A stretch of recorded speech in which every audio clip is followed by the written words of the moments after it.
Bonjour et bienvenue dans notre chaîne Juriste Komoko, la première chaîne comorienne qui essaiera de vous expliquer les notions juridiques à la lumière du droit comorien. Alors si vous n'êtes pas encore abonné, n'hésitez pas à vous abonner et activer la cloche de notification pour ne rien rater.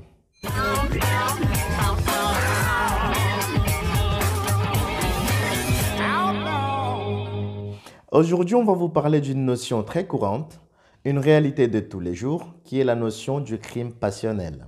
C'est quoi le crime passionnel? Le crime passionnel est un crime ou une tentative de crime dont le mobile avancé par son auteur est la jalousie amoureuse ou tout simplement l'amour. Quand on parle du mobile en droit pénal, là on parle de la raison pour laquelle l'auteur d'une infraction commet intentionnellement cette infraction. C'est ce que vous entendez souvent dans les films. Il a un mobile.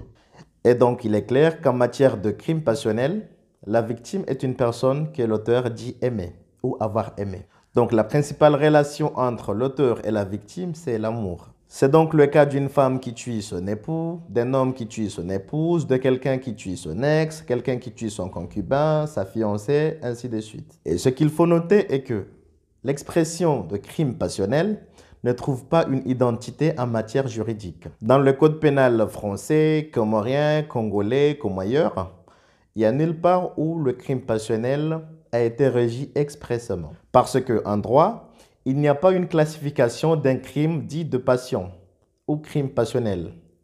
Le crime passionnel est un crime tout court, comme tous les autres crimes. Au début de son apparition, on a voulu donner une identité à la notion du crime passionnel. On a voulu le servir pour que le juge l'utilise pour atténuer certaines circonstances. Dire que voilà, cette personne a tué par jalousie, donc il faut essayer de diminuer un peu sa peine, essayer d'atténuer sa peine. Et d'ailleurs, depuis 1994, les crimes de passion, les crimes passionnels, ils sont utilisés en France comme des circonstances aggravantes. Parce que depuis 1994, au niveau du code pénal français, si vous tuez, si vous commettez un homicide et que la victime c'est quelqu'un de proche, un concubin, un mari, un époux, une épouse, ainsi de suite, c'est considéré comme une circonstance aggravante. Alors d'un point de vue criminologique, le crime passionnel constitue un mécanisme du passage à l'acte. Il est ici une motivation criminelle, un levier qui est d'ailleurs illogique et contradictoire, troublé par un orage affectif. En réalité, les personnes qui commettent les crimes passionnels, elles ne sont pas déterminées par l'amour, mais c'est des sentiments plus profonds qui sont à l'origine du crime. Généralement, c'est l'égoïsme, la haine ou l'esprit de vengeance. C'est quelque chose qui déjà vivait au fond de la personne avant la commission du crime. Et la plupart des fois, cette motivation criminelle qui se dégage d'un tourbillon mental et qui, une fois la tempête apaisée, l'irréparable déjà commis, la personne se rend compte qu'elle a choisi la mauvaise solution. Ce qui mène automatiquement au remords, au regret et dans la plupart des cas au suicide. Ce qu'il faut retenir dans cette vidéo est que le crime passionnel est une expression, est une notion qui n'a pas une identité juridique. Elle n'existe pas dans le code pénal.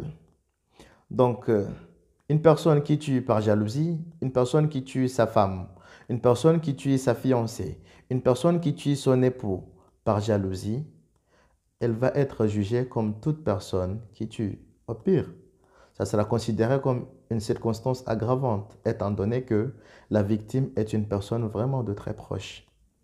Mais elle ne va pas bénéficier d'un autre régime. Elle ne va pas être jugée parce qu'elle a tué par jalousie, donc il faut essayer d'atténuer sa peine. Non, absolument pas, contrairement à ce que la plupart des gens pensent. Merci d'avoir regardé la vidéo jusqu'à la fin. Et n'oubliez pas d'aller liker notre page Facebook et notre Instagram pour ne pas manquer nos prochaines vidéos. On se dit à bientôt.